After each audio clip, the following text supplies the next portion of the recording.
পরের প্রশ্ন হলো তাকবীরে তাশরিক কোন দিনগুলোতে পড়তে হয় এবং এর বিধান কি? খুব গুরুত্বপূর্ণ প্রশ্ন। তাকবীরে তাশরিক বলা হয় জিলহজের 9 তারিখ থেকে নিয়ে 13 তারিখ পর্যন্ত যে দিনগুলো আছে এই দিনগুলোতে তাকবীর পড়া হয় সেটিকে।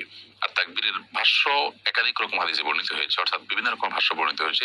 মূল ভাষ্য একই, শুধুমাত্র এক দুটি শব্দের হেরফের রয়েছে। সে কোনটি পড়লে হয়ে যাবে।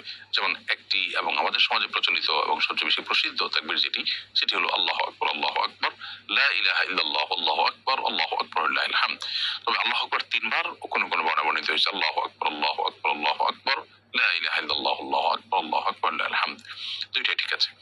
তো এই তাকবীর আইয়ামে তাশরিকের প্রত্যেক সালাতের পর আমাদেরকে পড়তে হবে, নারী পুরুষ সবাইকে। আইয়ামে তাশরিক বলতে বোঝানো হয় আরাফাতের ফজরের পর থেকে নিয়ে শুরু করে 13ই জিলহজ অর্থাৎ ঈদের চতুর্থ দিন যেটাকে বলা হবে, সেই দিনের আসর পর্যন্ত প্রত্যেক সালাতের পর একবার করে আমরা পড়বো। সালাতের পর যদি পড়তে ভুলে যাই তাহলে সালাতের পরে যখনই মনে হবে তখনই আমরা পড়ে নিব।